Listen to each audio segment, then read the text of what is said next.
Recording? Yes, I am. Go ahead. Okay, thank you. Okay, here we go. Welcome everyone to the Port of Olympia Remote Commission meeting of April 26, 2021. The Port of Olympia is working diligently to address the threat posed by COVID-19 to Thurston County, the state of Washington, and the United States. On March 16, 2020, the Commission adopted Resolution 2020-03 authorizing certain emergency powers in light of the COVID-19 outbreak, including invoking applicable emergency exemptions to meeting notice requirements and location restrictions of the Open Public Meetings Act. Pursuant to that resolution, the Port of Olympia Commission is conducting tonight's meeting remotely. The Port is following the guidance from Thurston County Health Department to take all efforts to prevent the spread of this virus and is acting in the interest of the safety and welfare of the public, the community, and our employees to limit its spread. So, first order of business is the Pledge of Allegiance. Sam, can you lead us in the Pledge of Allegiance tonight? Thank you. Certainly. I pledge allegiance to the flag of the United States of America and to the republic for which it stands, one nation, under God, indivisible, with liberty and justice for all. Thank you, Sam. I appreciate that. So do I have a motion to approve tonight's agenda, commissioners?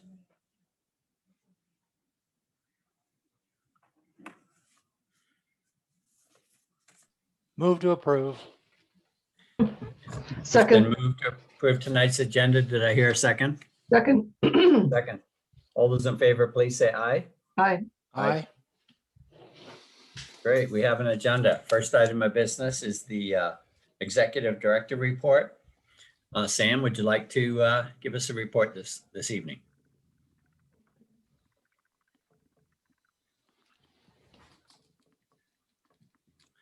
Wait, Sam, you got muted. You're muted, so. Yes, Commissioner, my PowerPoint just went away. If you could give me just one moment, I need to reboot my thing, or if I could take one moment, if you could move on to the approval minutes, and I can try to get my PowerPoint back and operational on my screen. Okay, thank you. Great. Okay, we'll Thank you circle so back much. to you. Next item is the litigation report. Felicia, do we have any report tonight? It's okay not to have one. We do not have a report tonight. Thank you, Commissioner. Okay, great. Thank you, Felicia.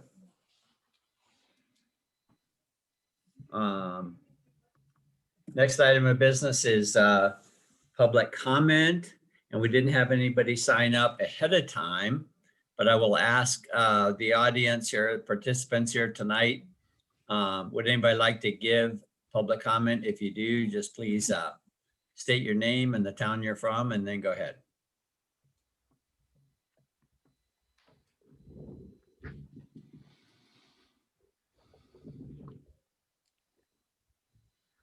Commissioner Downing, there are no hands up at this time.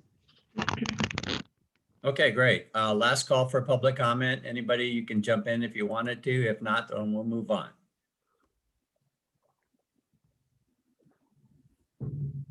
Okay, excellent. Thank you. We're going to move on to the consent calendar. And on the consent calendar tonight, we have the approval of minutes of April 5th, 2021 Commission work session and April 12th, 2021 Commission meeting. We also have bills and vouchers for March, batches 9 through 12.5 in the amount of $749,182.51.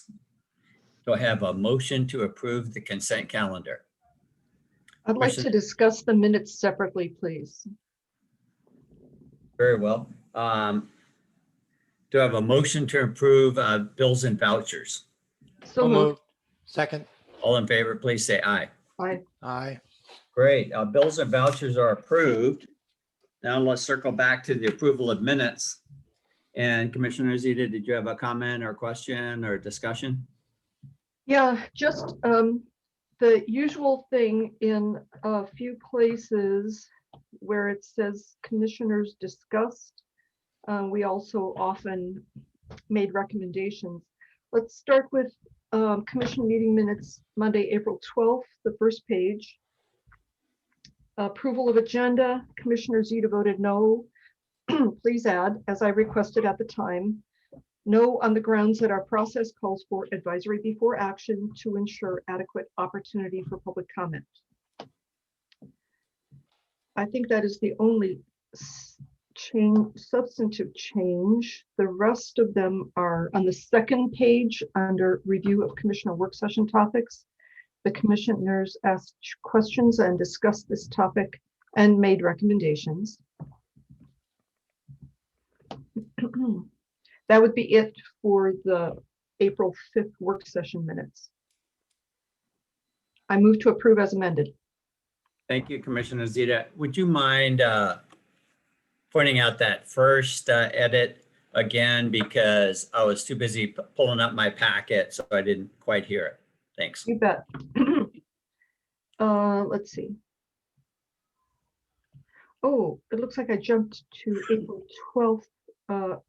No, the work session. Under, I'm glad you asked because I missed one. On the first page, Parthia project, commissioners asked questions, discussed the topic, and made recommendations. Oh, I'm sorry, I have jumped ahead. It looks like the April 26th was listed before April 5th. So we are on April 26th. I'm sorry. The bookmarks are not quite in the usual order. So April 5th, commission work session minutes. Let me go back to that. Parthia project, we made recommendations. Port website preview, we made recommendations. Economic Development Corporation, we made recommendations. This is on page 3 of our packet, page 1 of the minutes. And then on page 2 of the packet, that's page 4 of the packet, page 2 of those minutes. Upcoming topics and agenda items, same thing. Commissioners asked questions, discussed the topics and agenda items, and made recommendations. So I'm just adding made recommendations in those 4 places where we have discussions. Thank you, Commissioner Zeta. So there's a motion on the floor to make a few amendments to the April 5th minutes, which include adding the words make, recommend, and made recommendations in 4 places. Is there a second on that? Second. All those in favor, please, of approving, all those in favor of approving the April 5th work session minutes as amended by Commissioner Zeta, please say aye. Aye. And let's see, I guess the next one is April 12th. And then on April 12th, this is page 5 of our packet. Under the approval of agenda, I asked for a roll call in order to indicate that my no vote was on the grounds that our process calls for advisory before action to ensure adequate opportunity for public comment. I'd like that added. The next one is the next page, page 6, same thing, review of commission work session topics. Commissioners asked questions and discussed this topic and made recommendations. And that's it for that one. Good. I'm going to ask Aspen, did you get those 2 edits, Aspen, on the April 12th, 2021 minutes? Commissioners, if I might? Is this Sam talking? Yes. Go ahead, Sam. I would like to note that the commission has adopted action minutes as their form of minutes. And in that, the protocol is that you do not list a reason for a nay vote. You simply list the nay vote. So asking for this would be in contradiction to your rules resolution. Thank you, Executive Director. Okay.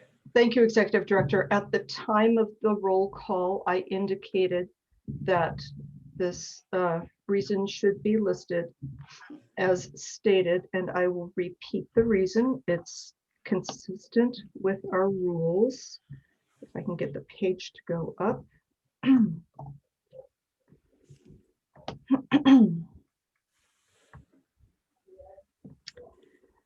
No, on the grounds that our process calls for advisory before action to ensure adequate opportunity for public comment. So commissioners, discussion?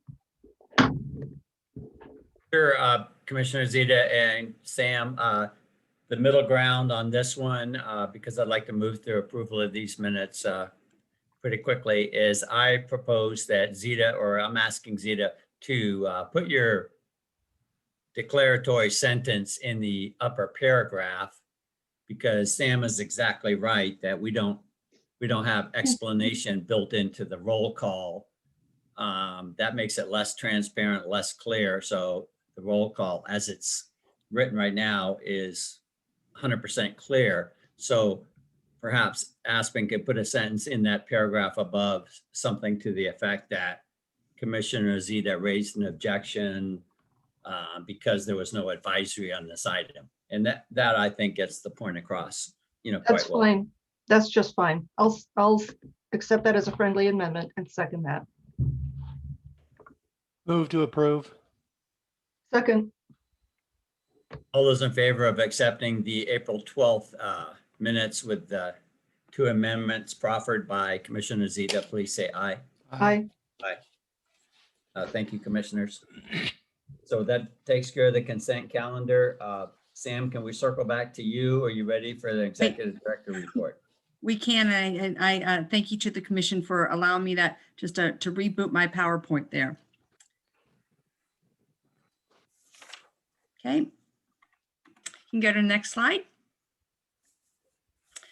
I am pleased to announce that the Port of Olympia's Marine Center request has been added to the final state capital budget in the amount of $250,000.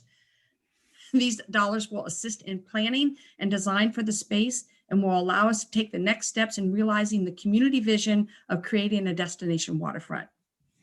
I'd like to extend my gratitude to the individuals and organizations who supported our request. These organizations include the Squaxin Island Tribe, City of Olympia, Lot Clean Water Alliance, Olympia Downtown Alliance, the Puget Sound Estuarium, the East Bay Drive Neighborhood Association, and the South Sound Maritime Heritage Association. I'd also like to extend my thanks to our local delegation for their work to ensure that we were added to the budget. A large thank you to our 22nd delegation, Representative Jessica Bateman, for carrying this request. Next slide. Well, spring is definitely here, and there are flowers popping up all over the port grounds. If you've not been out and about, I suggest you take a drive and really see how beautifully our grounds are being kept. And it's signs that we've made it through another dark winter. Next slide. And speaking of spring, our maintenance team is busy getting ready for our public facilities, such as the Port Plaza shown here, ready for the warmer weather, which we will hopefully begin to gather a bit more this year with each other. Next slide. Again, in the warm weather theme, it's here, and we are making your boating experience at Swantown easier. The Swantown Marina has a new payment kiosk that allows for an easy, contactless way to pay for your boat launch, your guest moorage, and overnight parking. You can find the kiosk located at the boat launch. Next slide.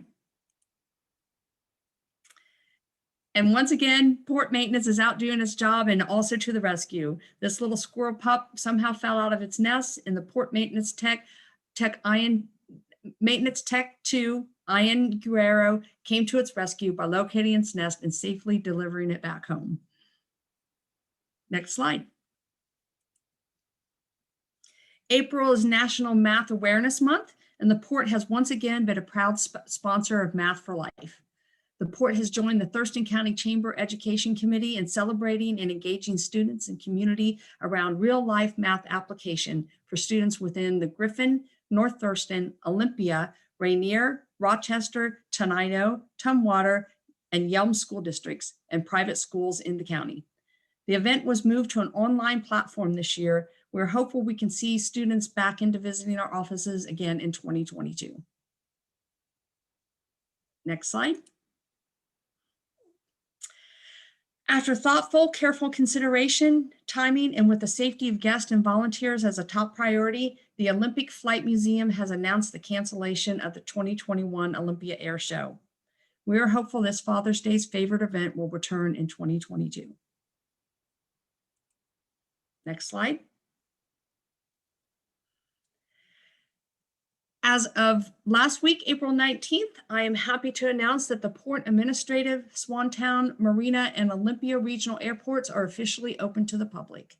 So social distancing will be maintained and masks are required for entry within our offices, but we look forward to assisting you in person again. We are, of course, tracking the public health announcements and the numbers carefully, and we hope to remain in this open status. We will keep you apprised of any changes. Next slide. The Swantown Marina and Boatworks Spring Nautical Newsletter was issued last week. You can find it by going to swantownmarina.com. You can also sign up to receive these newsletters by visiting the Stay Informed tab on our website at portolympia.com. Next slide. And as always, we have several ways for the public to engage with us. Here are some easy ways to contact us, give us feedback, or request a conversation. And that's it for this evening. Thank you, Sam. I think it'd be great if we could, staff wouldn't mind putting together some sort of thank you letter or letter recognition to the our legislators in recognition of that grant. And either I can sign it or we can have the Port Commission sign it. But I think that it is a really big deal that we're able to get significant contribution towards the planning of destination waterfront. We're slowly but steadily making progress towards those goals of the commission. Thank you. Certainly, we will put that together for you. Bill, Commissioner McGregor. Thank you. Yeah, I know. I see they have the new kiosk in there. Has there been any report of, is it being used more so than the envelope system that was in there before? It appears that that is the case, and it appears that it may be significant. It's a little too early to tell, so we're looking at that data, but we're certainly seeing a lot of activity. Could be that it's because of the warm weather, but we're also looking past year to year what our receipts were. So it is definitely getting used. Whether it is making a significant difference over the old methodology, a little too early to tell, but we'll keep you informed about that. But it is certainly getting used. Thank you.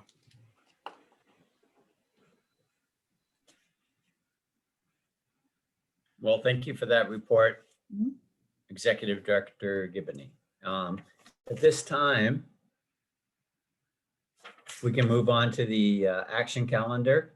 And the first item on the action calendar is the Public Works Contract number 2021-1011, miscellaneous electrical work, and our own Rudy Rudolph and Todd Nestergaard presenting.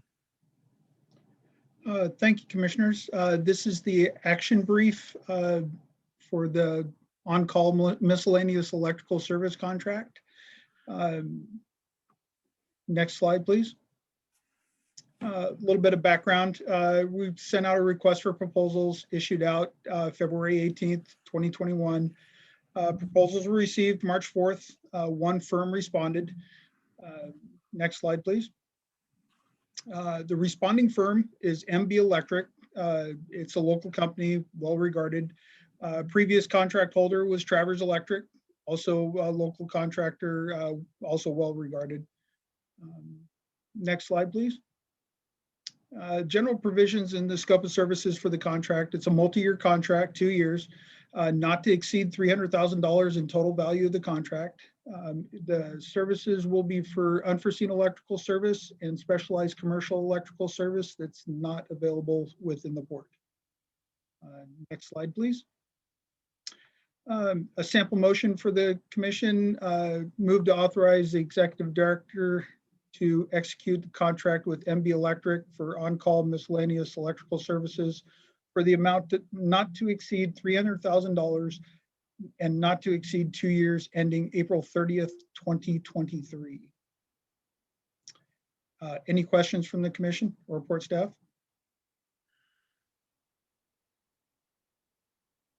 Thank you very much. Thank you, Todd. Great. Well, I move to authorize the executive director to execute the contract with MB Electric LLC for on-call miscellaneous electrical services for an amount not to exceed $300,000 and not to exceed 2 years ending April 30th, 2023. Second? So, thank you, Commissioners. It's been moved and seconded to authorize the executive director to execute the contract with MB Electric LLC for on-call miscellaneous electrical services for an amount not to exceed $300,000 and not to exceed 2 years ending April 30th, 2023. All those in favor, please say aye. Aye. Aye. Motion passes. Thank you, Todd, for that presentation. We're going to move on then to Small Cities Program Awards and our own Danny Kim.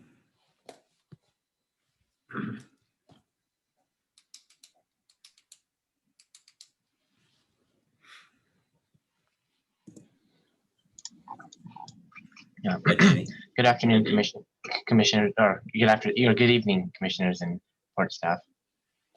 My name is Danny Kim. I work accounts payable, and today I will be presenting the Small Cities Program Approval presentation. Next slide, please. Just a bit of background information. Qualifying cities were Bucota, Rainier, Tenino, and Yelm. The program started back in 2011. This year, due to COVID, the schedule was shifted back, so the applications were instead due April 5th.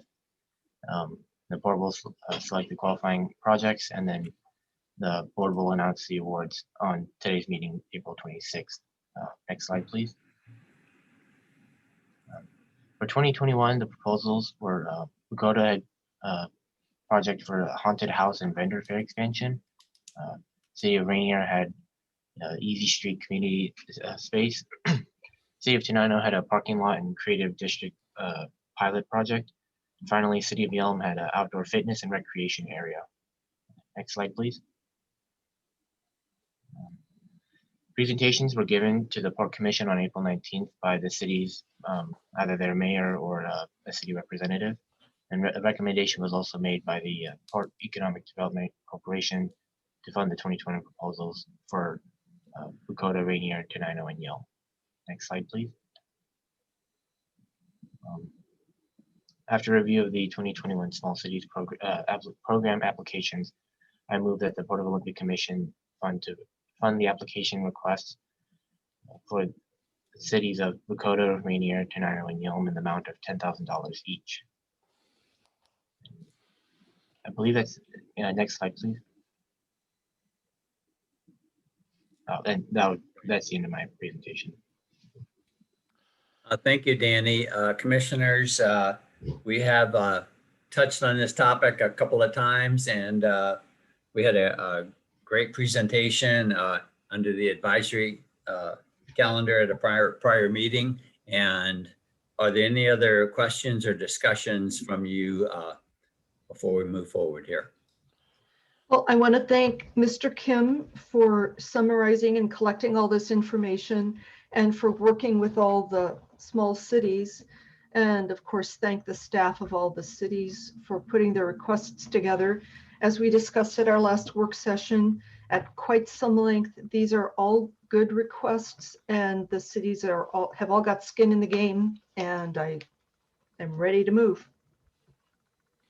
Yeah, I'd like to thank Mr. Kim for his excellent presentation and for bringing the project forward.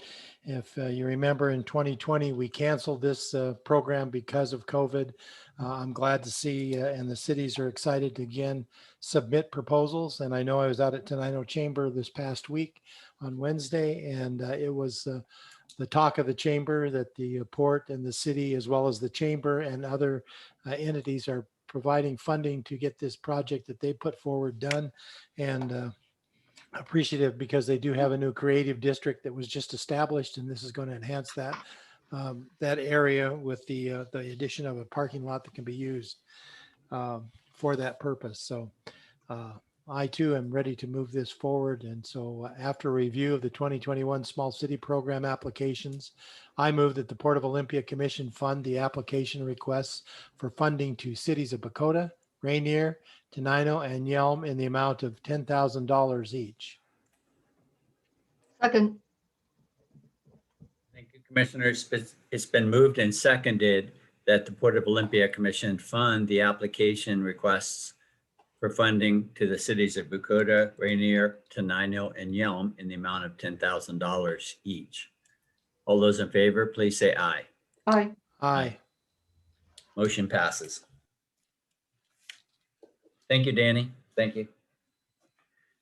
Okay, then, no items under the action other calendar. Therefore, no public comment for those items that we didn't have. But then we move on to the advisory calendar. And the first item is the 2021 Economic Benefit Study Consultant Selection and Process with our own Jerry Severe. Hi, Jerry.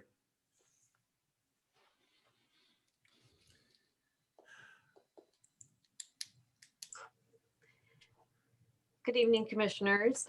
Thank you. I am Jerry Severe, the Administrative Services Director, and here tonight to provide an advisory on the Economic Benefit Study Consultant and Contract Process Advisory. Next slide, please. A little bit of history about our Economic Benefit Study. The Port has done these for quite a few years, but most recently published one in 2016 that covered the 2014 study, and then published one in 2011, which covered the 2009 study. We have done these using the 5-year mark for comparison purposes. And in our budget for this year, the Commission adopted $28,000 for a 2021 contract to do a study again this year. And the Commission indicated that a desire to have the same type of survey done as previously so that we can have 3 very similar formats comparing and contrasting those different time periods. Next slide, please. The goals of the study are to produce an accurate and defensible results which provide a meaningful assessment of the economic benefits of the various activities of the operating divisions. The results will be compared to the 2014 study and earlier studies in order to give us access to industry trends and distinguished by geographic area. The Commission again desired to have the same type of study done as we have for the last 3 time periods. The Economic Benefit Study will serve as a tool to help measure our success in achieving the vision and mission of the Port. Next slide, please. The comparisons to other economic benefit studies would be using our study of 2014 as a very important element of the study, but it's also critical that we develop a good understanding of how those benefits have changed and why. And where appropriate, those comparisons should be made to other ports with airports or seaports for which comparable data are available. Next slide, please. So I brought the scope of work to the Commission earlier, and then the Commission approved that scope of work. We issued an RFQ on March 17th to an MRSC roster, and we received 5 qualified proposals. The selection team at the Port staff level was Lynn Foucher, Jenny Folia-Jones, Alan Rowe, and myself. Our team recommended that the Port move forward with the process and negotiate a contract with Martin Associates. He's very highly qualified, and they perform the work for ports, and they've done our last 2 studies, but they also perform work for other ports in Washington State as well as nationally. But I wanted to let the Commission know that in those proposals, all of the proposals exceeded the $28,000 budget that the Commission adopted. And so I wanted to give you a heads up that any contract we have with them will exceed the cost. That cost of the study will exceed our budget by about $10,000 in order to get a comparable study done that was done in the past. Next slide, please. So this study would include the field work and analysis necessary to address each of the requirements that were specified in the scope of work that the Commission approved. In addition, Martin Associates said that they would collect data for both 2019 and 2020 years, understanding that COVID and trying to understand what the impacts that we may have had in 2020 for COVID that we had on our tenants and our port operations. And then we can look at the data and decide, come back to the Commission, decide if we want to use the 2020 year and explain with COVID what the impacts were, or use the 2019 year. The 2019 year would be a 5-year study based on the fact that we're 1 year. This is kind of a 6-year gap between the last one. So we can decide that later. But they will also use the same methodology that they've used in the past, as well as what they use for other ports, and be able to give us that comparable data to other ports. Next slide, please. So our next steps in this, this again is an advisory tonight, would be for the staff to go back and negotiate a contract with Martin Associates. And then I'd be back to have that contract awarded at the May 24th commission meeting. And then they would begin collection of data and analysis from June through September. And the presentation would come back to the commission in October with the final report. I sent an email to commissioners earlier. Commissioner Zita had reached out to Mr. Martin over the weekend and asked him to provide her with information on expanding the scope of the contract and what that might look like. I sent you his response, and I talked to him both Sunday and Monday today. And he wanted me to share with you that, you know, again, that he didn't respond back to Commissioner Zita. He said it's not his practice to respond to commissioners directly, especially when we don't have a contract in place. But he said that the type of study that she is requesting or wanting information on is a much more comprehensive study that would be done. Sometimes he said, I've participated in these when they're projects for like a Tiger grant or a large multi-million-dollar project or something like that. But he said that, you know, he doesn't actually do the environmental part of the study, that would need to be done by a different consultant. He said those can run about $50,000. And then he would take the data from the environmental study and apply it to this benefit study and the impact study. And he said that would cost probably another $20,000 to $30,000 for his time. So this, you know, contract went from $28,000 to what I'm saying is probably going to be around $38,000 to looking over $100,000 if you want to expand the scope. And again, I've been following the direction of the commission to keep the scope very similar to what we've done in the past studies. So that's what I'm presenting tonight. And I'm here to take any direction from the commission. If you so wish to change that, we would probably need to go out for a new RFQ because our scope of work did not include anything like this. And we would need to give everyone the opportunity to bid on that again and give us their qualifications for such study. Again, that would be a couple different studies, not just this one. So next slide, please. This is just the timeline that I've showed you previously, and keeping on the timeline with this. Jerry, could I just ask a question about your previous slide? Sure. Okay. So I want to thank you for that summary. I'm really sorry that we weren't able to get it from the horse's mouth because when Dr. Martin made his presentation in 2016, he gave a very interesting explanation of the benefits of doing both an impact and benefit analysis at the same time. If I understand you correctly, it would cost $20,000 or $30,000 extra for the economic and societal impacts analysis. I see no need for an environmental impact analysis since it's not for a specific project.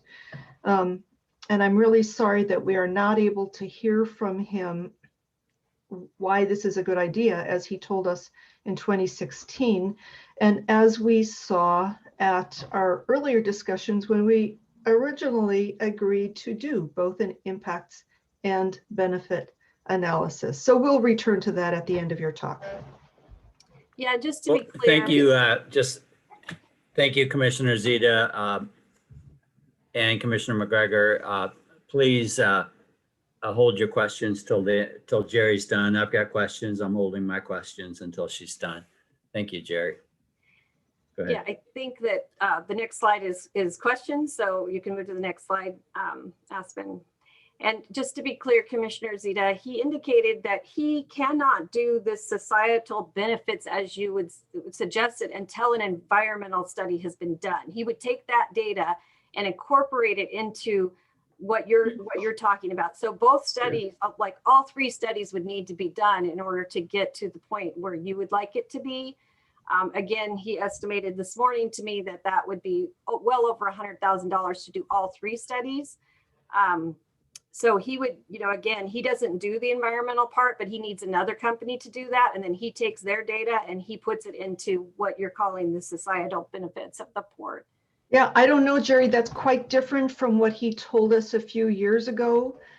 So it would be useful to hear directly from him. And it's also different from the information we got from the industry standard documents that led us to the conclusion as a commission in October that we should do both an impacts and, excuse me, Sam, I'm still speaking. Executive Director, I'm speaking. Well, she can still raise her hand. So, so the information you're giving us, Jerry, is interesting, but it's different from the information that we got from Dr. Martin a few years ago, and it's different from what we read that led us to the conclusion we should have both an impact and benefits analysis. So my request of Dr. Martin was to share that information with us, and I'm sorry that we were not able to get that information directly from Dr. Martin. I'm also sorry that Commissioner Downing moved to remove the impacts part of the analysis from the budget on this item on the day that the budget was approved, when I happened to be out sick in November, because the commission had agreed to include an impacts analysis at every meeting before that. So I would really like the commission to consider this option. I hear you saying you don't want us to, but the commission had agreed to at all our meetings until the very last one when Commissioner Downing removed it. And you did not hear me say, I do not want you to. I did not say that. I said, I'm following the direction of the commission who asked me to do the exact same study as been done in the past. And I can read, I sent all of you the information from Mr. Martin in an email where I can read it out loud tonight if you want, but you have the information from him saying that he doesn't do that part. And if you want him to, I heard you say that. Commissioner Downing. Okay, I'd like to call wait. point of order. I'd like to call Okay, point of order. Commissioner Zeta, let's just go around the room. First Sam, then I have a question, then back to Commissioner McGregor, then back to Commissioner Zeta, please. So Sam. Yes, Commissioner. So Jerry is presenting as staff the presentation for the following the direction that the commission gave to staff on a couple different dates. One included the adoption of the budget, in which it was clear that the scope of work was to be reduced. And again, that was the will of the commission. It was voted for, and that is an action. There was no other agreement that was ever voted upon giving the staff other direction. Jerry then again brought the scope of work back to the commission for their consideration and approval. That action was taken. So there was no other agreement or direction that was articulated to staff. It is deeply disturbing and uncomfortable for staff to be questioned in this manner in this meeting when she is simply following the direction of the will of the commission and the direction of the commission. So I ask please that the commission refrain from further questioning of the staff member. Thank you, Sam. Okay, my comments, we're going around the room here. So Jerry, on one of your slides, you talked about how even the economic benefit study is an additional 10,000 beyond what we budgeted. Could you explain, we just didn't foresee that, or, how did that come to be? That, the same study is more than we expected. Well, in all fairness, the study that we did in 2016, his contract was for $41,000. So he's already agreed to reduce, what he came in for. His proposal was more. And I asked him if there's ways that we could, still do the same study and save money. And they came up with some ideas to do that so that we would only be $10,000 over budget. But again, all of the 5 that responded were over, and they varied from 30,000 up to 70,000. So we just really, you know, we're not going to get it for anything less, basically. I see. Okay. All right. And the only other thing I'll say is that, you know, I want to acknowledge that the money in the budget that's commission designated, it was quite the battle for what we wanted to fund. You know, I do acknowledge that Zeta wasn't there for that last meeting when we actually approved the budget. And even though I'm not sure that would have made a difference, but this is in fact what the commission approved.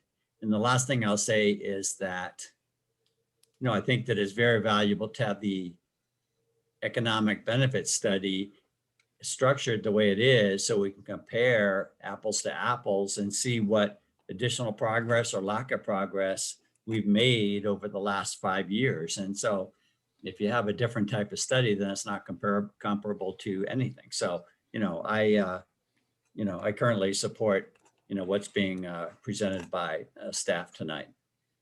Commissioner McGregor. Thank you, Commissioner. Yeah, you know, it wasn't just Commissioner Downing. It took 2 votes to approve that budget, and I voted in favor of it as well.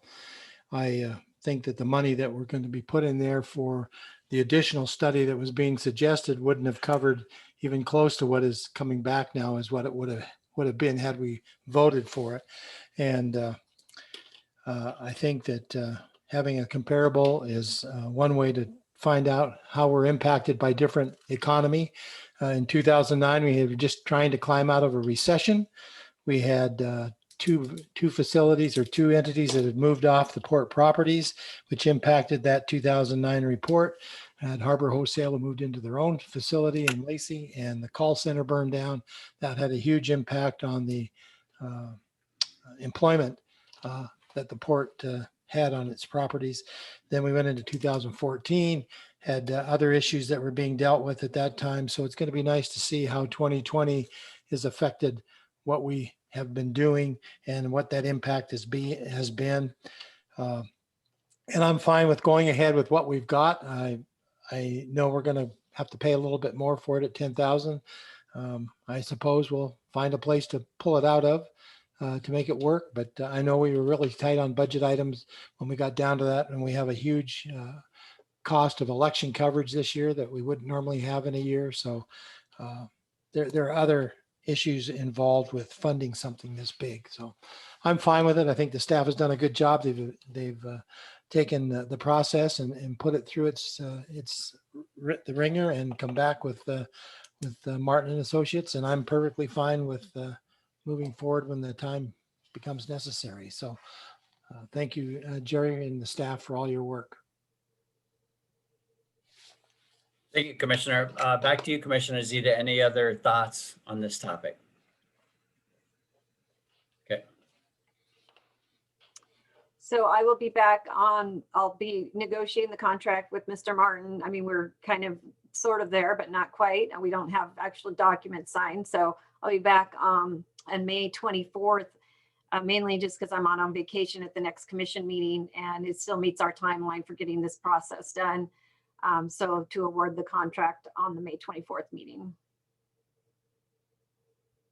Thank you, Jerry, for the presentation. I appreciate that. And thank you all for your comments. Next, we have the 2020 financial report with our own Matt Peach presenting. Hi, Matt. Good evening, commissioners. My name is Matt Peach. I'm a financial analyst here at the Port of Olympia. Next slide, please. Tonight, we'll be reviewing the 2020 year-end financial reports to include our results of operations, statement of net position, state auditor financial health indicators known as FIT, and finally, our own port financial measures from policy 1202. Next slide, please. Starting with our gross operating income for the year, we had gross operating revenue of $12.6 million, operations and maintenance expenses of $6.9 million, administrative expenses of $3.5 million, finally resulting in gross operating income of 2.1 million, coming in just above our budgeted number of 1.9 million. Next slide, please. Looking at our individual business units, to get to that the 2.1, our airport came in with gross operating income of 1.2 million. The marina, gross operating income of 446,000. Gross operating loss from the terminal of 239,000. Gross operating income from properties of 230,000. And gross income from the stormwater treatment facility of 440,000 for a combined gross operating income of 2.1 million. Next slide, please. Adding to our gross operating income, we'll layer in depreciation across the business units. The total for all across the business units of depreciation was 3.7 million, resulting in a net operating loss of 1.6 million. And we'll look at each of the individual business units in the following slides. Next slide, please. Starting with the airport, we have net income of 206,000. Income prior to adding depreciation and allocating overhead increased by 719,000 from 2019 to 2020. Depreciation expense from 2019 to 2020 increased 20,000, and overhead increased by 192,000. The results are in line with the last couple of years, and we came in ahead of budget. And before we move on to the next slide, I just want to say that our overhead expenses came in roughly $500,000 over budget. And this is directly attributed to two financial reporting requirements for state and local governments. Those requirements resulted in the port adding 550,000 of additional expense to our overhead costs. And these are non-cash items, but did affect our bottom line. Next slide, please. Looking specifically at Swantown, we have a net loss of 179,000. Income prior to adding depreciation and allocating overhead increased by 140,000 from 2019 to 2020. Depreciation expense from 2019 to 2020 decreased by 55,000, and our overhead expense increased by 190,000, with the net result coming in very close to budget. Next slide. Looking specifically at the marine terminal, we have a net loss of 1.8 million. Income prior to adding depreciation and allocating overhead increased by 223,000 from 2019 to 2020.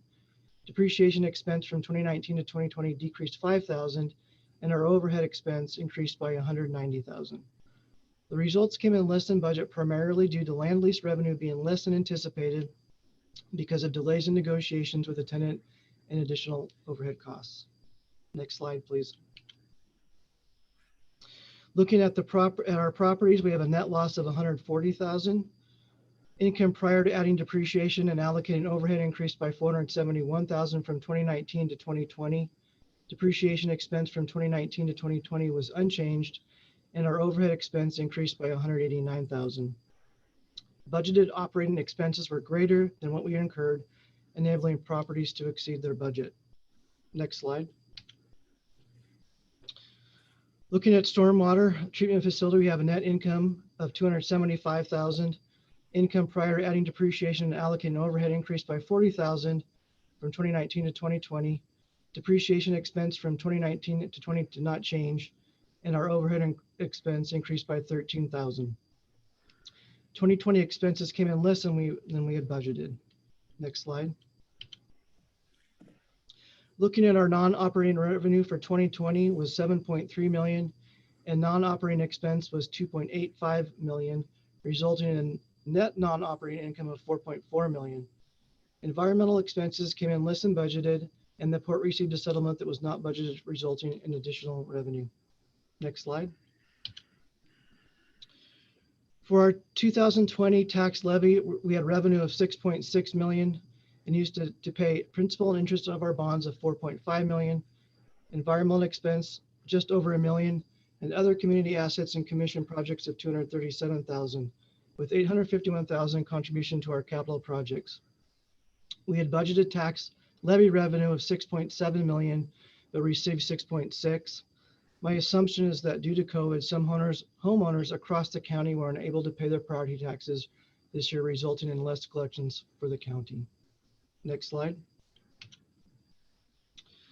Combining our operating and non-operating income results in total income for 2020 of 2.7 million. We had budgeted total income for 2020 of 1.2 million.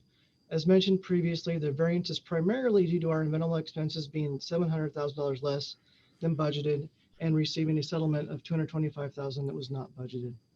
Next slide. Reviewing our 2020 capital investment plan, we spent less than budgeted. We had budgeted 2.6 million and spent 1.2. We carried over 1.6 million to the 2021 budget. The majority of the carryover is for projects at the marina. Next slide. Reviewing our statement of net position, we see total assets decreasing just under 2 million, primarily due to depreciation. Liabilities decreasing 4.6 million, and our total net position increasing 2.7 million. Next slide. As part of our annual audit, the state uses their financial analysis tool FIT to perform several ratio analysis using our financials, and we will review 3 of them now. Starting with the current ratio, which is also a performance measure that the Port Policy 1202 utilizes, the ratio is calculated by taking current assets, dividing them by current liabilities. The state's benchmark is greater than or equal to 1, whereas the port's goal is 1.75. For 2020, the current ratio comes in at 1.78. Next slide. The second fit ratio we will look at is our review of our debt load. The ratio is calculated by dividing our debt service, which is principal plus interest, by total revenues. The state auditor's office recommends less than 12% for 2020. Excuse me. Sorry, Matt. I think you're one slide behind. Yeah, Aspen, can you go up one slide, please? That way we can follow Yeah. what you're saying. Thank you. Yes, sir. Yes, this one. So we'll start again. The second fit ratio is the debt load, and it's calculated by dividing debt service, which is principal and interest, by total revenues. The state auditor's office recommends less than 12%. And for 2020, the port came in at 23%. Next slide. The last fit and net ratio we will review is the cash balance sufficiency ratio. And this ratio measures how many days of operating expenses are held in reserve. This is measured by calculating operating expenses, dividing by the number of days in the year, and the result is the cash needed per day to operate. The ending unrestricted cash on hand divided by the cash needed per day to operate results in the number of days of operating expenses held in reserve. The state auditor's office recommends 60 days, and the port, as of 12/31/2020, had 295 days in reserve. Next slide. Lastly, we will review the financial measures as outlined in Port Policy 1202, starting with our minimum cash reserves. The goal outlined in the policy is 4 million, and as of the end of the year, the port had unrestricted cash balance of 8.5 million. Next slide. Sorry, 2 slides. Next slide, Aspen, thank you. We do not hold any revenue bonds, and therefore the debt service coverage ratio is not required. Next slide. This ratio is called return on operating revenue and is calculated by taking operating income inclusive of depreciation and dividing that by our operating revenue. The goal is 5%. And then for 2020, the percentage came in at negative 22.6%. Next slide. Our annual operating cash flow ratio is calculated by taking net operating income plus depreciation divided by operating revenues. The goal is 27%. And for 2020, the port came in at 17%. Next slide. The next 3 slides focus on sustainability, and the first measures the cost of maintenance, insurance, and environmental costs against our operating revenues. The goal is 14%, and for 2020, the port came in at 25%. And a quick comment here, looking forward to this year, 2021, we have made a concerted effort to invest in maintenance across all port business units, including hiring additional employees and deploying a centralized process to meet the maintenance needs of the port. And additionally, the insurance market is not something we can control, and insurance costs continue to rise. A reminder that we for 2020 and into 2021, we saw roughly an 18% increase in insurance alone. The goal of 14% given current market conditions and would require us to cut back on these three expenses items to the detriment of preserving and insuring our assets, which I believe is contrary to the design of this metric. Next slide. Financial capacity measures how much debt the port could issue based on our revenues. And historically, we have used property tax revenue in this calculation as it is used to pay our debt service. The goal is 10 million. Using this metric, the capacity is 2 million. And I'd like to point out that in order to meet this goal, the tax revenue has to be a minimum of 10 million and more like 15 million given our current debt service in order to meet this goal. Next slide. And our last financial measure is our return on productive assets, and it's calculated by taking total assets less non-productive assets to get to our productive assets. Net income is divided by those productive assets. The goal is 3.5%, and we came in at 2.72%. And with that, next slide, Aspen, I'll take any questions. Thank you. Wow. Thanks, Matt. I'm gonna turn it to my fellow commissioners. Do you have any questions of Matt at this time?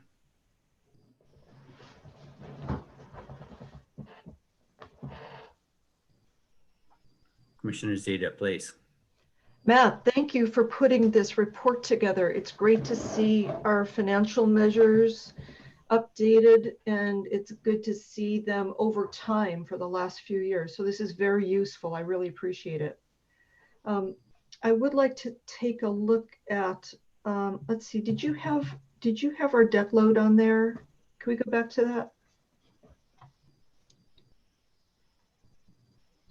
I do. It depends on which slide you want to look at, Commissioner. We did have that on the metric for the 10 million. That debt load, that debt service was 4.6 million. I'm not sure if that's the one. That was slide number 26.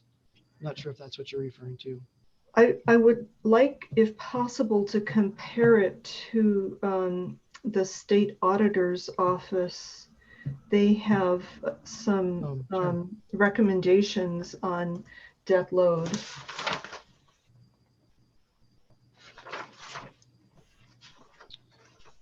Yeah. Let's see. So how do they? That's slide 18, I believe. So how do they calculate this? Oh, the debt load, the state auditors, I'm going by the state auditor's management letter that they sent to us in January 16, 2020. They, I guess, didn't send one in 2021, but the 2020 management letter explains that the debt load measures the percentage of revenues that are attributed to making payments on the port's existing debt. So the percentage of revenues, so it would be the debt payments divided by the operating revenues. Actually, it's divided by total revenues. Yeah, oh, there, you've got that. Okay. Yeah. So you have 23%, and let's see, I think they gave us an update on that too. Yeah, they recommend 12%. They do, they recommend 12%, and they said that our debt load for 2020 was 25.4%. Are these calculations for 2020? So yours Yeah, is, so I think you're looking at 2019, and that is correct. That debt load ratio is 25%. they said it was for 2020. Maybe they meant 2019, but that's pretty because close. they have not been in to audit our books yet for 2020. Okay, that's probably what it is then. So that's pretty close. So either way, our debt load is still about twice as high as the auditor recommends, right? That's what it's showing, yes. Right, yeah. And then the other thing that they had warned us about in the 2020, and this was using the 2018 data, was our net position sufficiency. And I didn't see that on here. but you did have something similar, the cash balance sufficiency. Could we go to that? Yeah, that is, that's this next slide, slide 19. Okay. So I'm not sure how the cash balance sufficiency compares to the net position sufficiency. The net position sufficiency is, let's see, the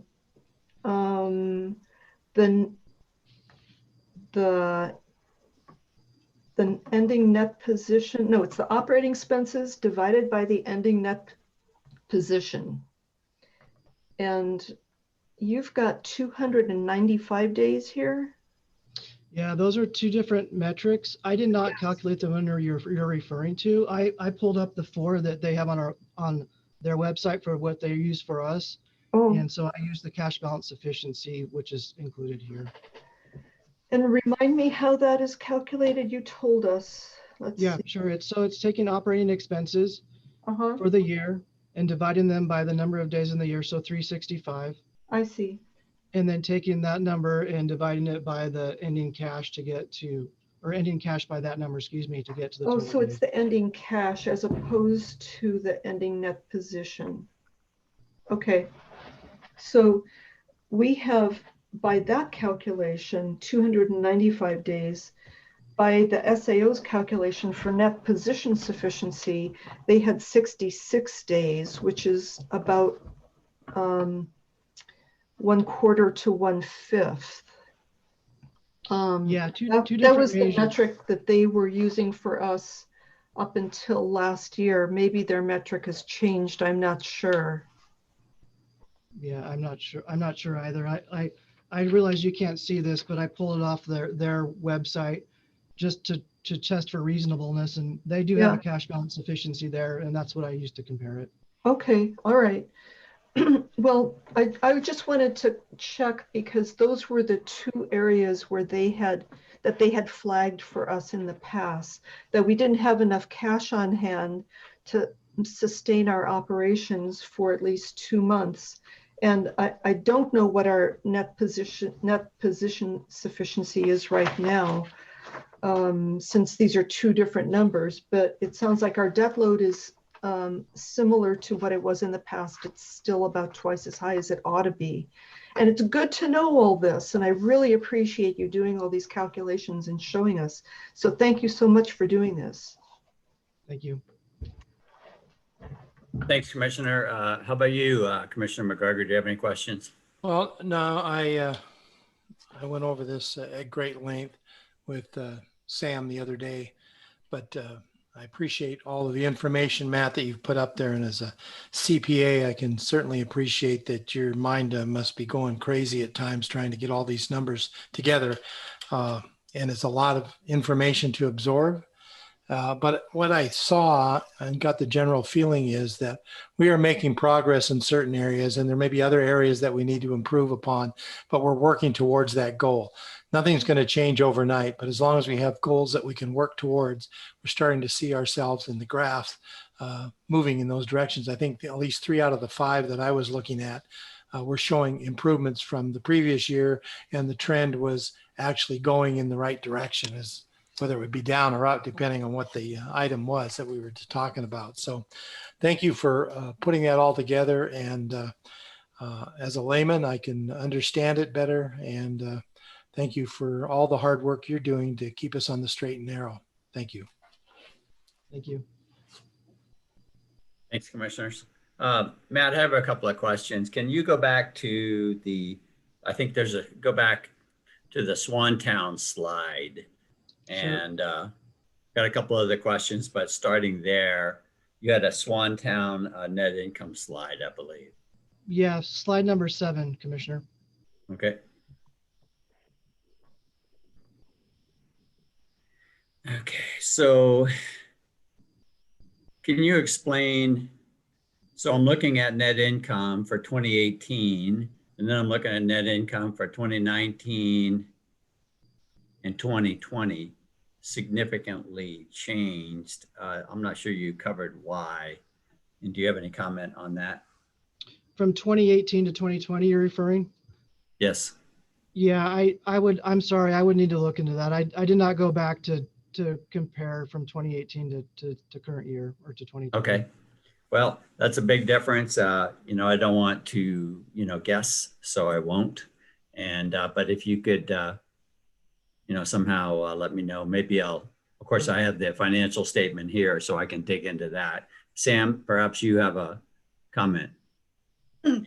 Yes, Commissioner, it's one of the things, and for fear of getting very far in the weeds on accrual counting, as Matt mentioned, that there were GASB requirements that force us and other government agencies to place what are called non-cash liabilities on our books, and my suspicion is, and those are really accounting for retirement liabilities that will not need to be cash that is paid out, but we do need to account for them as accrual. And I suspect that a lot of that difference is in that GASB accounting. So this is one of the difficulties is with this type of measurement and requirements and how we report our income. It is very difficult to actually then ascertain what the business performance has been of the organization. And that's something that we can have further conversations about, but I suspect it is the differences is in that GASB accounting that's placing that non-cash liability on the books. I see. Okay. Yeah, I'm looking at, as you're talking, I'm studying the chart, and I see that the general and administrative overhead bar is one of the bars that got bigger, meaning greater expense. And so, you know, maybe that's part of your accounting. So, okay. Oh, Zita, do you have a question? I'm not done yet, Yeah. but if you had a comment on this slide. Well, so Swantown is pretty close to being in the black. It's only losing, you know, less than 200,000 a year. But if we go to the next slide, the marine terminal, for viewers who can't read the fine print, the first set of bars is for 2018. The next is 2019. The one in the middle looks better, but that was aspirational. That was our 2020 budget. The last set of bars has a big, deep loss on the end, as usual, $1.8 million net loss. So the losses at the marina are peanuts compared to the losses at the marine terminal. And I don't blame the marine terminal director. It's a tough place to do business. And we've spent a lot of money on things that aren't necessarily making money.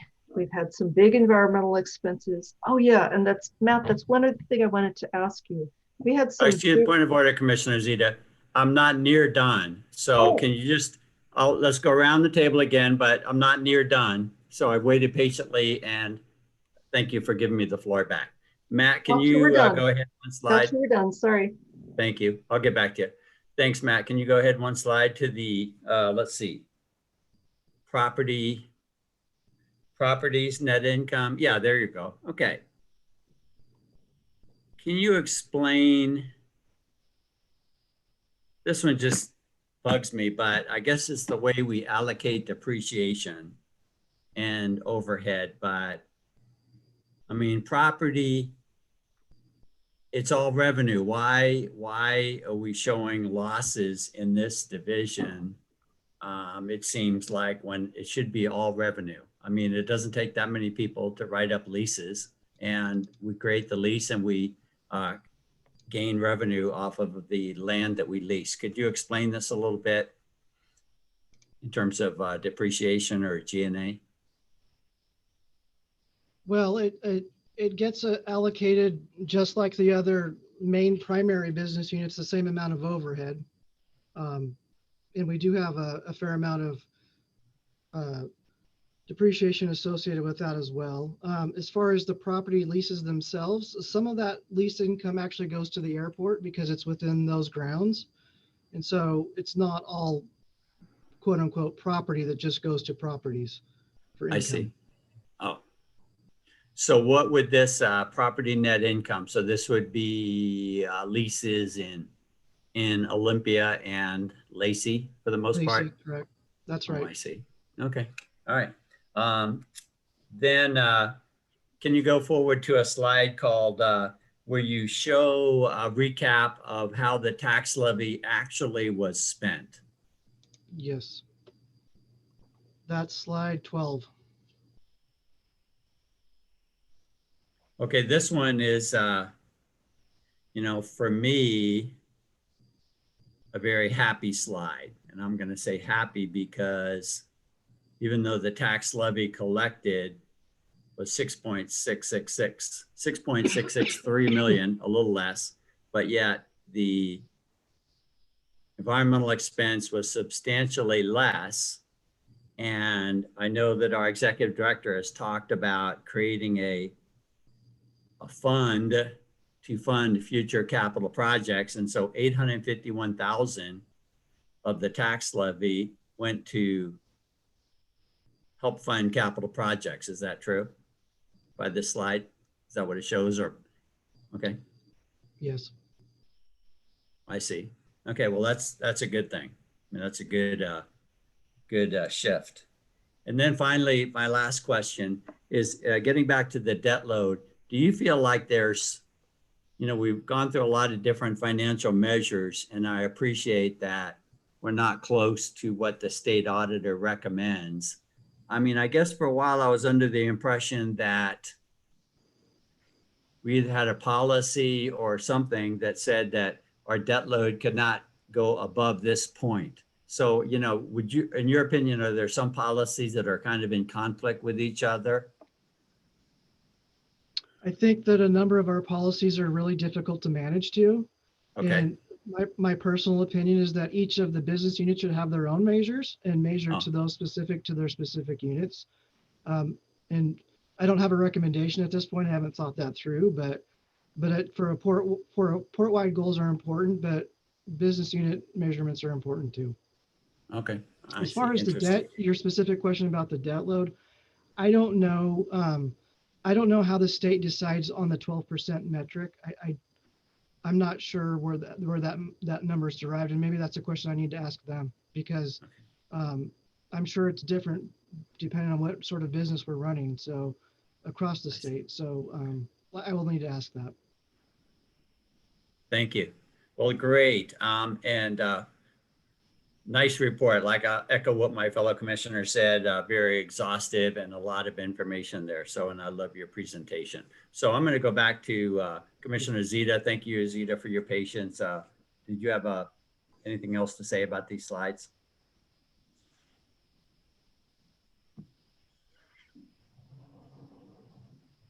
Commissioner McGregor, did you get your chance? Okay. So I'm wondering where the legal costs come in. Are they scattered throughout? We had some big legal bills around environmental. Yeah, so the major legal expenses were actually expensed in 2019, and they were paid out in 2020 for that settlement. And where would I those assume that's what show you're up? referring. I'm sorry, I didn't hear you. Which category would those show up in? Those would be in non-operating for legal expense or for environmental expenses. So those would be on the environmental slide? Well, again, they were expensed in 2019, so. Okay. We had some pretty big expenses last year too. Our environmental costs were less from 2020 to 2019. So I'm not sure specifically which you're referring. I'm sorry. So the legal expenses associated with environmental would show up under environmental. Right, and they were expensed in 2019, not 2020. Well, and the new ones that we had in 2020 would show up in 2020. That's right. Yeah, okay. I'll follow up with you offline to get clear on the cash balance sufficiency versus the net position sufficiency, because it sounds like SAO is still tracking net position sufficiency, and I just want to get clear on that. Sure. Thank you.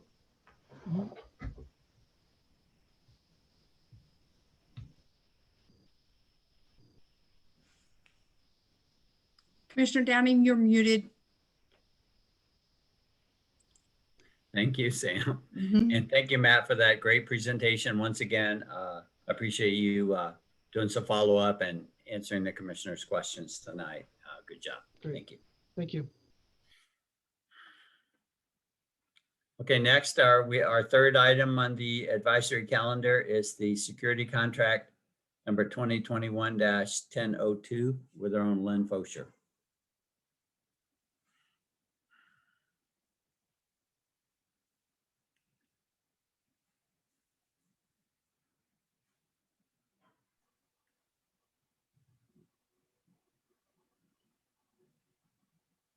Hello, can anyone hear me?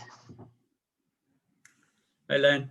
Okay, Yep. great. That was an odd transition. Okay, Len Fosher, proudly serving as your Marine Terminal Director, here to talk to you about the security contract number 2021-1002. Next slide, please.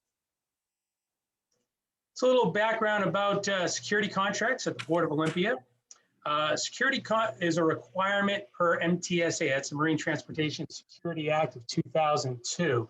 Following 2001, Coast Guard and under the Department of Homeland Security mandated that port facilities such as the Marine Terminal at the Port of Olympia have certain requirements in which they are regulated to ensure that they've got security sufficient for this act. And a lot of that includes the fence line, security guards, and everything that takes part as far as fulfilling the facility security plan. And I've discussed that with the commission in the past, what that is. Securitas has held that contract as a third-party vendor, and they've had that account since 2004. Of course, renewed it through our public processes. Services for this have included, again, at the Marine Terminal, making sure that we're following the MITSA guidelines, that we've got marina and properties oversight as well, usually through a roving guard. And the port engaged in a public RFP for this security contract. And the current contract that we have with Securitas expires on May 31st, 2021. Next slide, please. So as part of the RFP, there was a pre-bid meeting that was mandatory, and 3 companies attended that pre-bid meeting, and one of them was not Securitas. For whatever reason, that they weren't able to make or attend that meeting, which ended up excluding them from any option to bid. 2 of those companies that did attend submitted bids, and one of them was Allied Universal Security Services, and they were the lowest responsive bidder. Next slide, please. So a little bit about Universal. I wanted to put a couple quotes in here talking about them. I'll just read them. Port of Maryland says in most cases, guard companies are similar. However, Allied has excellent on-site management and sound regional management as well. We have 12 straight excellent Coast Guard security inspections. Port of Houston said they, being Allied, are very responsive to gate changes, staffing changes, procedural changes, anything we throw at them. They were very proactive in protecting their officers before our COVID procedures were into place. So, and then one other reference that I'll just say, we had our Northwest Marine Terminal Association meetings on Thursday and Friday of this past week. Port of Longview indicated, and I think there was a question that I believe Commissioner McGregor had sent, I sent back to all the commissioners, and one of them was any regional folks using Allied. My answer was correct, but the security company that was working for Longview was purchased by Allied, and that was very recent. So Longview is using now Allied services. So there is a regional port that just started using them. Next slide, please.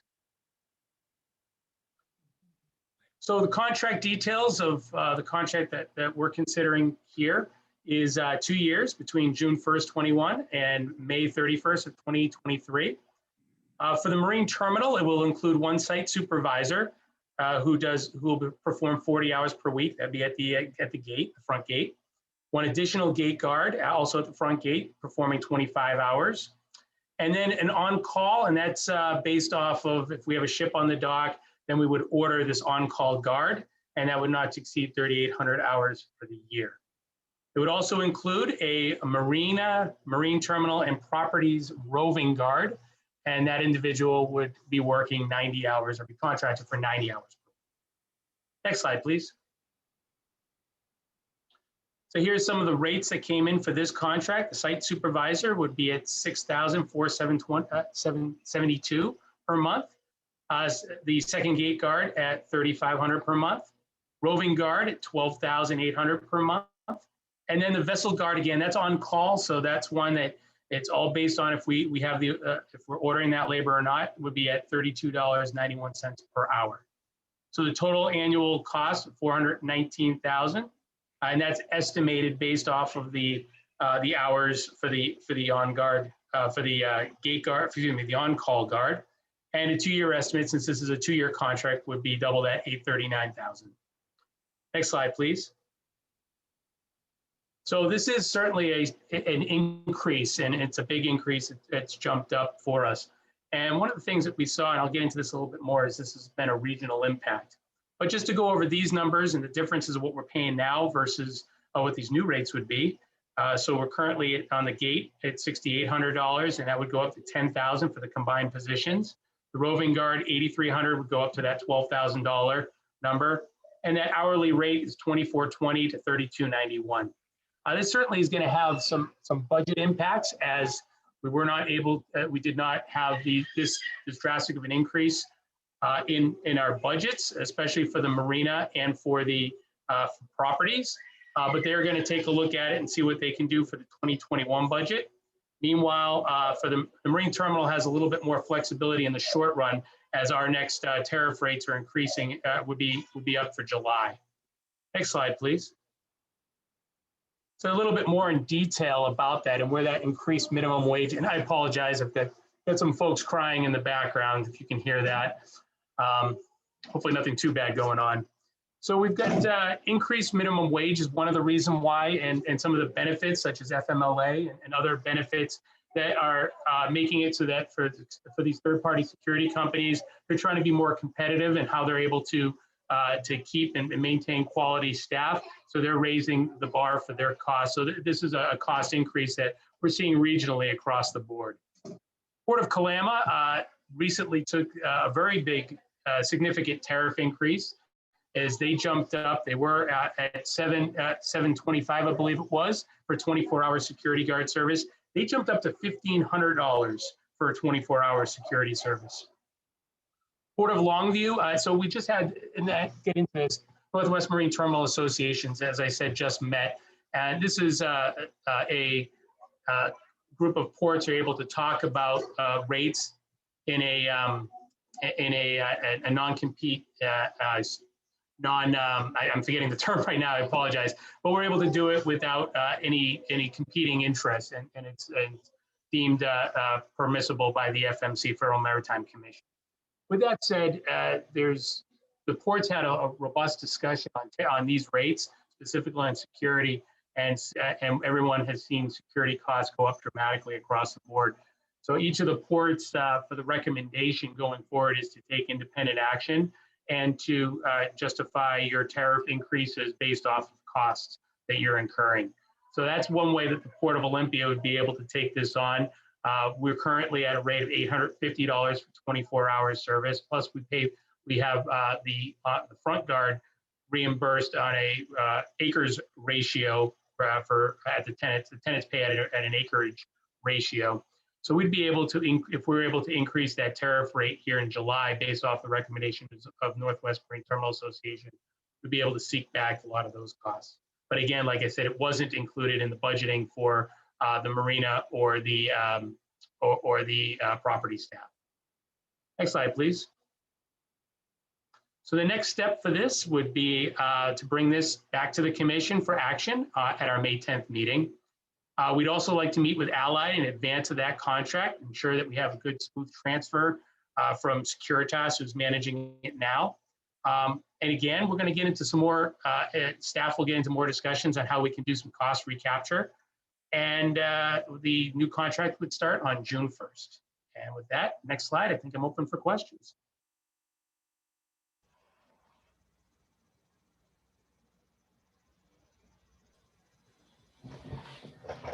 I bet Commissioner Downing is asking if we have any questions, and I have just one, Len. You've explained that the rates are going up, and you've explained how you aim to raise our tariff rates to recover that. My question is, how do the hours that you're budgeting for these staff compare to the hours our current security staff are doing? The security contracts are comparing apples to apples, Commissioner Okay. Zito. Thank you. A couple of questions. You mentioned Marine Terminal, Marina, and properties. The properties you're talking about are just down in the peninsula. Is that correct? Yeah, thank you, Commissioner McGregor. Yes, the peninsula properties, none of the other properties away from the peninsula. So do you know who does the airport then? Who does? I know they have some kind of roving patrol out there, but I don't know what the company is. But just curious if I'd it's have to yield. I'm sorry. No, that's all right. Go ahead. I'd have to yield to Operations Director Rudolph on that answer. Right. And some of the increased costs that are going to happen here are billable back to the customers or to the vessel, particularly the guards down at the gangway. So that would that be a cost plus you'll be billing back? That's right, Commissioner McGregor. In increasing the tariff rate, we would want to recapture both the costs of what that would come out to be for that 24-hour period, plus overhead components and other aspects of the security cost increase. So we would think to be made whole by the rate at the dock. Okay. And we also, for the front gate, we have in our lease terms with the tenants, it's a ratio based off of acreage. So we take that divided by the acres as the ratio that they pay. Okay. My final question is that the Coast Guard requires certain security criteria, I guess would be the correct word.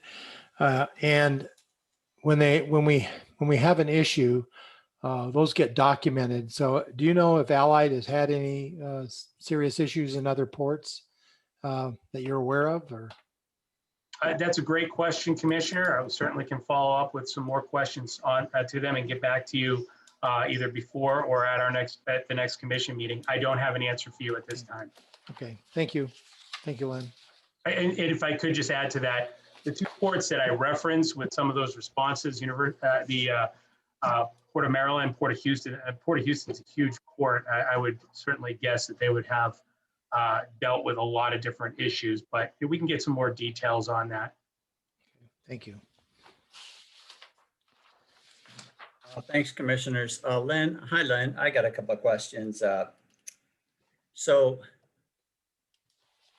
did Securitas get the email that you're going to have a pre-planning meeting? I mean, that's, why do they not want to bid on a contract that they've had, that they understand totally what's involved, et cetera? So, I'd like to know, why Securitas opted not to regain this business. And Commissioner, I can only speculate. What I can tell you is, one, we did ensure that they received all the information. I spoke with the site supervisor about a week prior to that meeting. By all indications, he said, yes, we'll have somebody there. What he had shared with me is that he was stepping down and that he was probably going to be his boss. The week that we had the meeting is when he was stepping down and announced his resignation from the company, from Securitas. I tried to call some folks even that morning, and somebody coming down, and couldn't get a hold of anyone from Securitas. So, okay, thank you. And then every so often I see port staff driving around in pickup trucks on the peninsula at odd hours. So that lends the question, does Port of Olympia staff do some security work in addition to this contractual work? Commissioner, what I can say is off hours, that off hour roving guard does use a port vehicle to go around and take care of security. So both for the roving guard, for the roving guard that's taking care of all the different areas, as well as the gate guard down on the by the gangway of the ship, are both situated in port-owned vehicles. So my guess is if you're seeing somebody off hours, it's probably part of the now Securitas team. Does that answer your question, Commissioner? Okay, so they use our trucks sometimes, and that's what I'm seeing. Yes, they use our trucks, absolutely. And for this coming contract, the same operation would happen. Allied folks would be using the port vehicles. Okay, well, you know, I'm going to have a hard time voting for this in 2 weeks.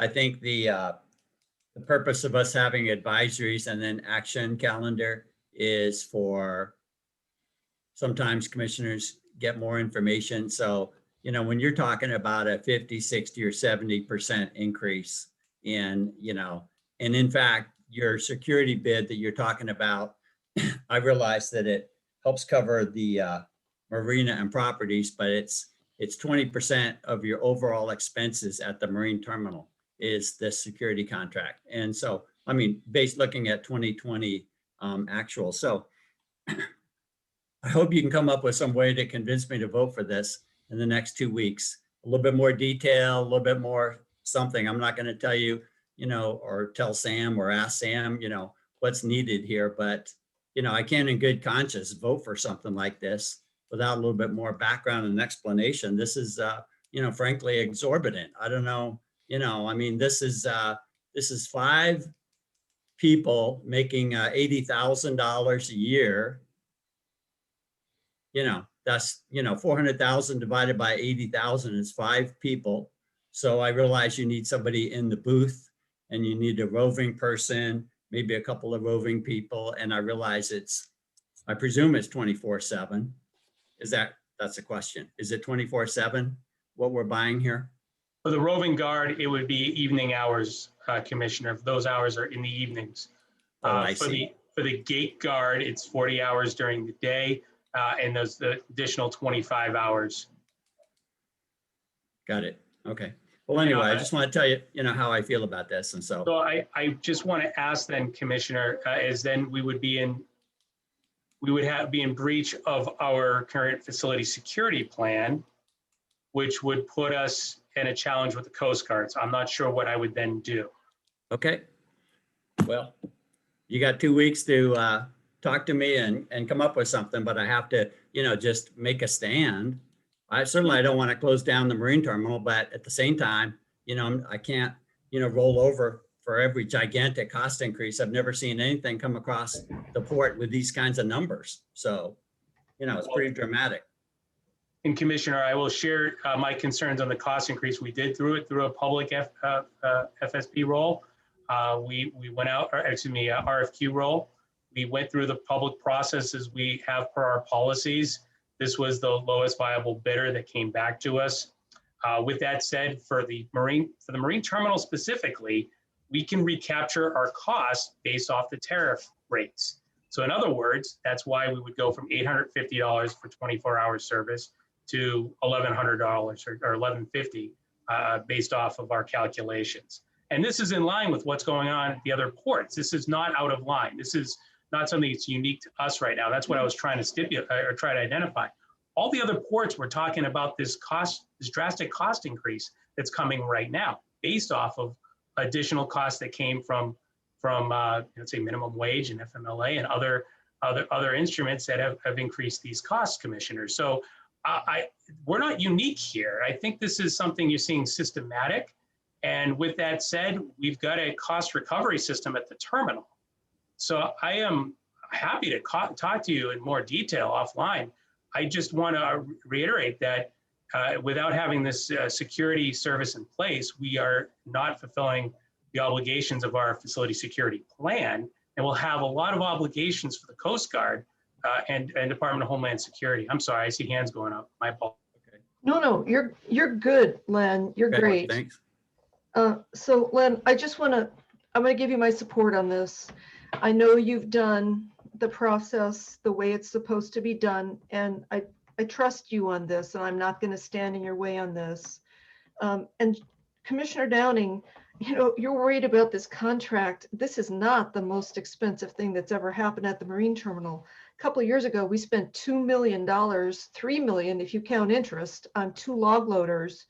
We spent $5 million or more, including interest, on the crane, which needs to be used over 1,000 hours per year in order to break even, and it's used less than 20 hours per year. That's a big money. That was a big expenditure that's losing a lot of money. So security is not optional. The crane was optional. The log loaders were optional. We spent millions on those. So, security is not optional. Well, thanks, Commissioner Zeta. I just like to point out that you and I and Commissioner McGregor, no, let me rephrase. You and I did not purchase the crane. So, you can talk about the crane, but that was pre-Downing, pre-Zeta. So, I just want to say that. And that's all I'll say about that. So thank you, Lynn, for listening to my concerns. Perhaps, for example, you could send me minutes from a meeting where this was discussed among many ports. And probably I'll just talk to the executive director offline about this. And so I appreciate your concerns, Lynn, and good presentation. It's sometimes not easy to put these kinds of numbers up there. Commissioner McGregor. Yeah, just real quick, I'll take credit for the crane. Thank you. I was on the commission at the time. Still think it was the right thing. Sticker shock is sticker shock. Go to the store and buy a 4x8 sheet of plywood. It's like $50. What was a throwaway 2x4 is $8. I mean, everything's gone up. But the other thing that staff could evaluate is they could reject all offers and re-advertise if you think there's a better spot out there. But I would leave that up to staff to determine. I mean, if that's, and I believe that's within the rules and regulations of public works contracts and contracting out, is you can reject the bids. But I would leave that up to staff to see if there's opportunity to do that, or to go ahead and still get it done within the time frame that we have to have it on the terminal. So I'll leave it. I'll leave that all to that. So.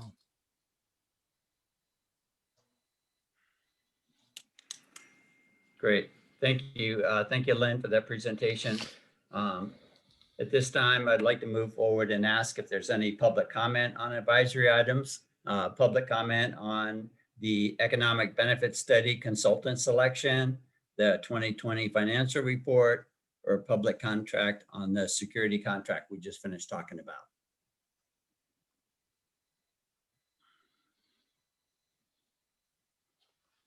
I see one hand up and I'm working on it. I see Mr. John Cezanne. John, you have the floor. No, thank you. Yeah, I just, as a property owner in Thurston County, a taxpayer, a former business owner, in looking at the financials, I find it pretty distressing.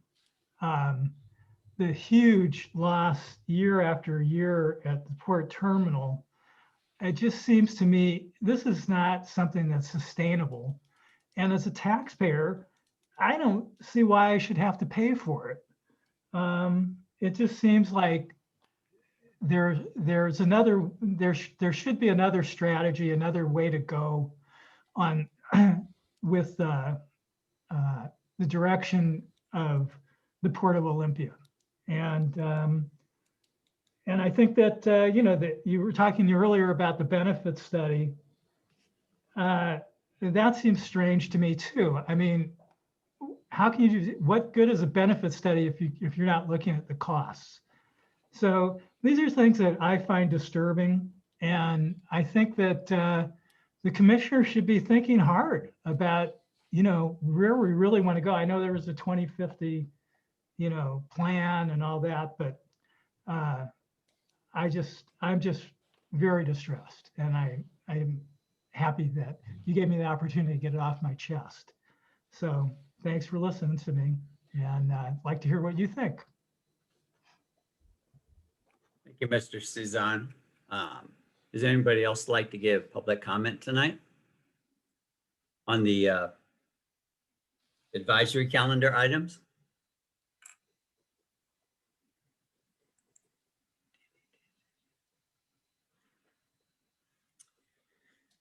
Hearing none, I'm going to ask my fellow commissioners if anybody'd like to give commission response to Mr. Cezanne.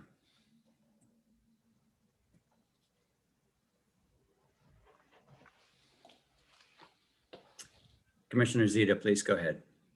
Mr. Cezanne, thank you for your comments. I'm concerned about the losses at the marine terminal also, and you say there should be another strategy, and you mentioned Vision 2050. And you know, I want to recognize our marine terminal director. He is doing the best he can do in a hard situation. It's a hard market, and the Port of Olympia is in a tough location for a marine terminal, and it's going to get tougher, a lot tougher with sea level rise. And Vision 2050 does give us other options. The people who responded, over 10,000 comments, prioritized recreation along the waterfront. And marine terminal shipping was not a high priority in Vision 2050. So I think we're going to have some good options for the future if port leadership is willing to look at those options. I think we'll be forced to look at those options as we face the realities of sea level rise. Benefit study and costs fits right into that. If we're only looking at the benefits and with an emphasis on indirect benefits, we don't get the full picture. If we don't look square in the face at the costs, we're going to keep having too high of a debt load, and port operations continue to be vulnerable. So thank you. I don't have any Gregor. comments. Thank you. Okay, no comment? Okay. Thank you, Mr. Cezanne, for your comments. Okay, we're going to go ahead and move on then to commission reports and discussion. Commissioners, do you have any anything to report or to discuss? I'll go first. I only have a couple things here. On the 20th, I attended a WPPA seminar. State Auditor's Office, Pat McCarthy, gave a presentation to about 60, 70 port people that were in attendance, and Young Lee was, or Young He, I can never get that right, I'm sorry. But anyway, she was in attendance, so I took some notes, passed them on to the executive director, as I'm sure Young He did as well. So there's some different things coming down, and but I thought it was a good presentation by her. There were lots of questions asked. And I attended then the next day at 7 o'clock in the morning, the State Heritage Caucus had a update on and an update by Chuck Fowler on the Parthia. So I listened in just to hear the update on the Maritime Association as well as the Parthia. And then that afternoon, at noon, I met with or attended the Tenino Chamber meeting in person. It was very nice to be able to see people's faces and enjoy eating and discussing and hearing about the things that are going on out there. That community's on the move, and it's exciting to see them energized. So that was the three that are really the highlight of my last couple of weeks. So thank you. Thank you, Commissioner McGregor. Commissioner Zeta, anything you'd like to report or talk about?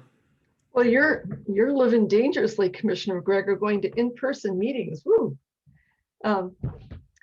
I went to the Northwest Climate Conference. There were some very interesting presentations on threats to the Puget Sound and things that are being done to address it, the importance of estuary restoration and habitat restoration and shoreline restoration, and ways that ports are contributing to some of those things and can contribute in the future. I have also sent you the notes from the last TRPC meeting and for the upcoming TRPC meeting for your review. So that, thank you. A couple of things from me, if you're done, Commissioner Zeta. Okay, well, I spent a lot of time with the Visitor and Convention Bureau in the search for new executive director. And I'm telling you, that was an exhaustive search. 7 finalists, 2 interviews for the 7, no, 1 interview for the 7, then we got it down to 5, an interview with each of those. And I'm happy to announce a woman by the name of Annette Pitts, P-I-T-T-S, from Wenatchee, is the successful candidate for and she's accepted that position as the new executive director of the Visitor and Convention Bureau, AKA Olympia and beyond. So that's, you know, I'm happy to be done with that and happy that they found somebody. And also I'll send this to Sam, but talking about the Maritime Washington National Heritage Area, there's going to be a meeting, a Zoom meeting on April 29th, 5 to 6:30 p.m. And they're going to be talking about that new organization along with the local tourism bureau, Experience Olympia and Beyond, and the Port of Olympia to plan the future for the that organization, the Maritime Washington National Heritage Area. And I wish they had a different name because it just doesn't roll off the tongue. But anyway, and last but not least, you know, Commissioner Zeta came to my attention that you had some specific changes you were suggesting for the website. And, you know, I hope you can bring those to a work session because, you know, other than edits or obvious errors on the website, it's not up to individual commissioners to design the website, but rather the commission as a group to talk about, you know, what they think about that website. So I encourage you to bring that to a work session, for example, where we can talk about it as a group. I would be happy to do that if I may present images from the website. That's fine with me. I mean, you know, again, we, you know, work with port staff and they prepare the PowerPoints for the work session as well. So if you say, I want this, this, and this image, then we can have a discussion about it, you know, at a work session and we can, you know. I will share materials with staff and I'll prepare those for the next work session. Thank you for that suggestion. Thank you.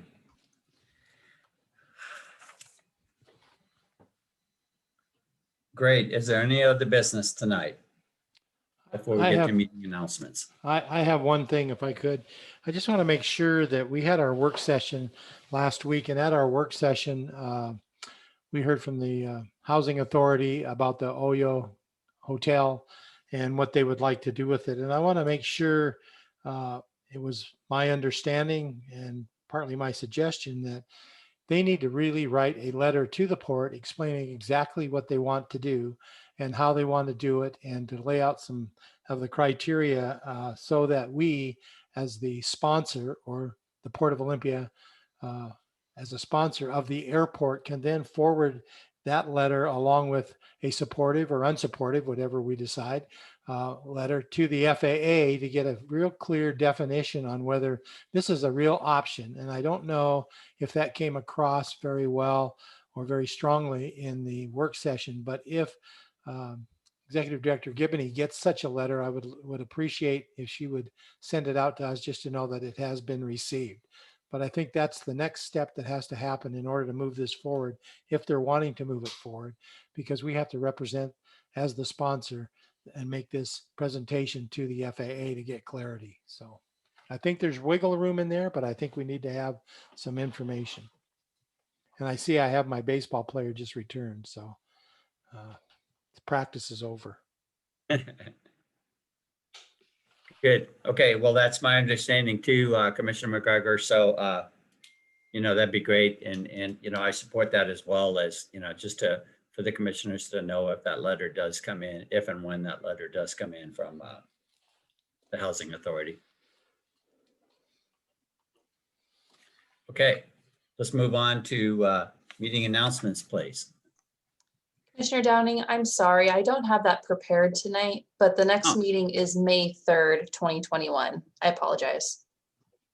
No. There's no future meetings. If there's no slide, there's no meeting. So I can anyway, jump on board with that. okay. So can you tell us again when the next meeting is, Aspen? And that'd be great. Yes, the next meeting will be a work session and it's going to be on May 3rd, 2021. And then the Awesome. next meeting after that will be a commission meeting on May 10th, 2021. Great. Thank you, Aspen. And I might add, for the benefit of the public, that the new website, if you just click on meetings, it just shows in a columnar fashion all the upcoming meetings right there too as well. So, okay, well, good meeting tonight, everybody. I think we've reached the end of our agenda. Is there a motion to adjourn? So moved. Second, It's been moved and seconded to adjourn. All in favor, please say aye. aye. Aye.